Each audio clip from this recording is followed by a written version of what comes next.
بھی نہیں کہ تُو نے کہا کہ علی کی بیٹی کا نکاح اس سے ہوا جو گناہگار تھا، جو خطا کار تھا.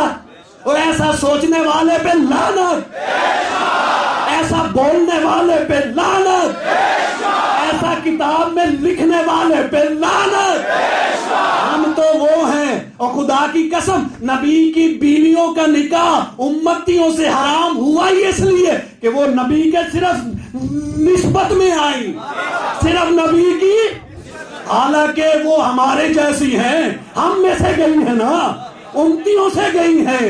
نبی کی وہ رشتہ دار تو ہے نہیں، وہ گئی ہیں ہم میں سے، لیکن صرف رسول سے نسبت بنی تو اللہ نے کہہ دیا صرف یہ رسول سے نسبت ہے، اس لیے تم امتیوں پہ حرام ہے. میرے رسول کو، یہ قرآن کی آیت ہے، میرے رسول کے دل کو تکلیف ہوتی ہے، میرے رسول کے دل کو، اگر کوئی اس کی بیوی سے نکاح کا ارادہ کرے تو میرے محمد کے دل کو، ارے بیوی پہ جو ہم میں سے گئی اس پہ تجھے یقین آ گیا کہ ام المومنین ہے، ام المومنین ہے، اس رشتہ دار کے متعلق پھر تیرا کیا عقیدہ ہے؟ اور جس نے اپنی ماں کو نکاح کے لیے خط لکھا،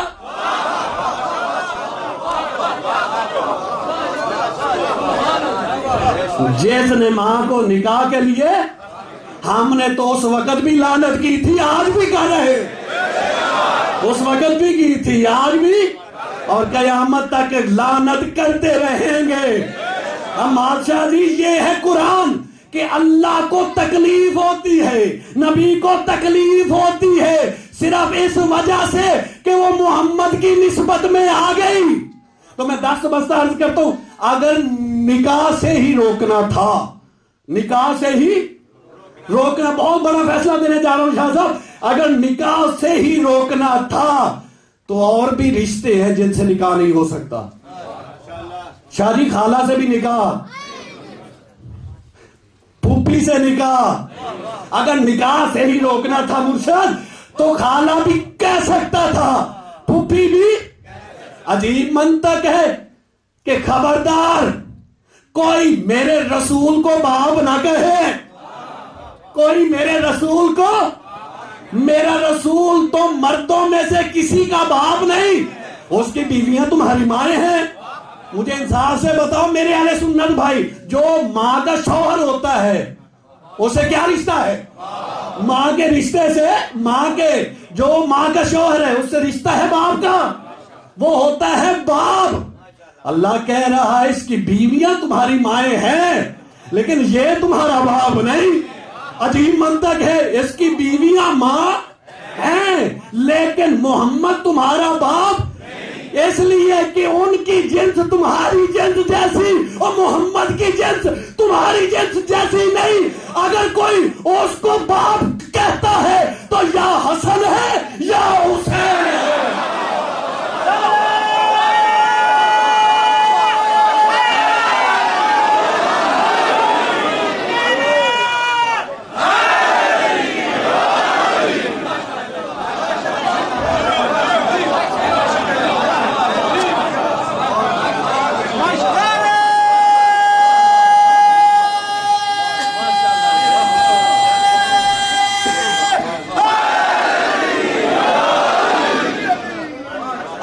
محمد کو باپ کہے تو یا حسن کہے یا حسین کہے، جس کی جنس محمد جیسی.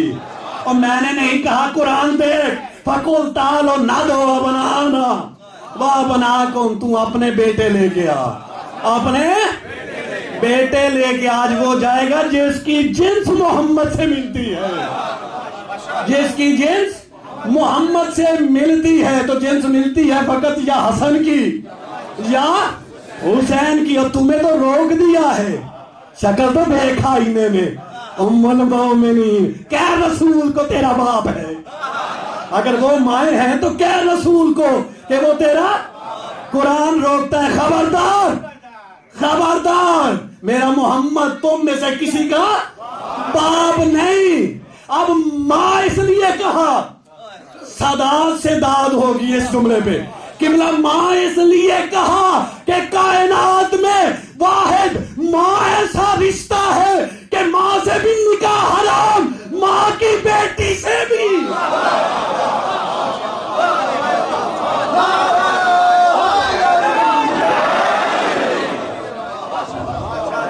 یہ پچھلے بالکل خاموش ہیں، ان کو سمجھ نہیں آ رہی میری بات کی۔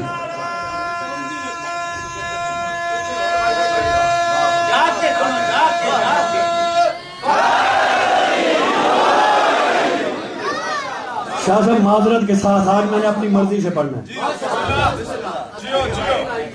خدا کی قسم واحد قبلہ ماں ایسا رشتہ ہے کہ ماں سے بھی نکاح حرام۔ کئی کم بخت کہتے ہیں جی عباس بھی اس کو مانتا ہے، اور میرا ایمان تو دیکھ، یقین تو دیکھ، عقیدہ تو دیکھ۔ کسی پہ الزام لگانا آسان ہے، عقیدہ بیان کروں آج اپنا بھی۔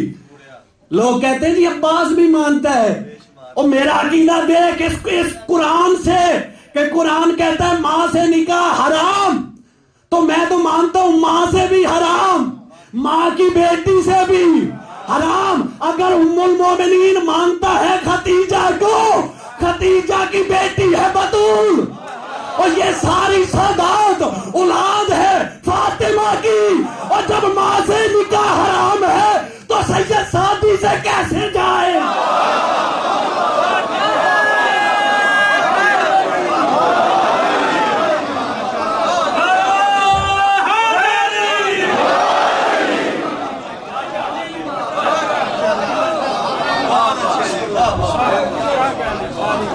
ماں سے حرام سمجھتا ہے، بیٹی سے جائز سمجھتا ہے، تو اس سے بڑا تو پھر حرام زیادہ دنیا میں کوئی نہیں۔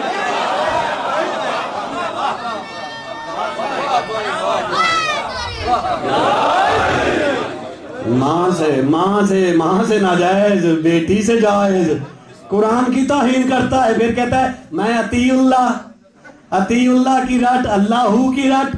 اطیع اللہ کو دیکھ تو صحیح، افضل شاعری صرف اسی پہ گفتگو ہو رہی ہے 6 دن کی، اطیع اللہ پہ، کہ ہم نے کرنی ہے اللہ کی اطاعت۔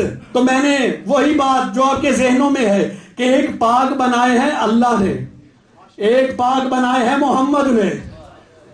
قبلہ اگر آج یہ سمجھ گئے اس سے بڑا جملہ ہی نہیں میری زندگی میں کوئی نہیں۔ ایک پاک بنائے ہیں اللہ نے، ایک پاک بنائے ہیں محمد نے۔ جس کو پاک محمد بنائے اسے صحابی کہتے ہیں، جس کو پاک اللہ بنائے اسے اہل بیت کہتے ہیں، لیکن جسے محمد پاک بنائے اس کے پاک رہنے کی ضمانت قرآن نے نہیں دی۔ اس کے پاک رہنے کی ضمانت قرآن نے، جسے اللہ نے بنایا ہے اس کی ضمانت بھی دی ہے، اس کی ضمانت بھی دی ہے۔ اگر آپ میری مثال سمجھ سکتے ہو میرے اہل سنت بھائی کہ صحابی بھی پاک ہے، اہل بیت بھی پاک ہے۔ صحابی اس طرح پاک ہے جس طرح یہ دودھ پاک ہے نا، بڑی خوبصورت شاہ صاحب مثال ہے۔ صحابی اس طرح پاک ہے جس طرح، دیکھو ہمارا عقیدہ، ہم دودھ کی طرح مانتے ہیں صحابیوں کو۔ صحابی اس طرح پاک ہے جس طرح دودھ، میرے اہل بیت اس طرح پاک ہے جس طرح یہ سمندر دریا، ہائے ہائے ہائے، جس طرح یہ دریا، جس طرح یہ سمندر، کیونکہ یہ دریا بھی پاک ہے، دودھ بھی۔ اگر جملہ سمجھ گئے تو اس سے بڑا فضائل ہی کوئی نہیں۔ قبلہ پاک دودھ بھی ہے، پاک دریا بھی ہے، لیکن اگر دودھ ایک گلاس پڑا ہو اس میں ایک قطرہ نجاست کا چلا جائے، ایک قطرہ، فقط ایک قطرہ، سارا دودھ ہی نجاست، سارا۔ اور دریا سے چاہے نجاستوں کا ڈھیر گزر جائے، دریا کی طہارت پہ فرق نہیں آتا، دریا کی طہارت پہ فرق نہیں آتا۔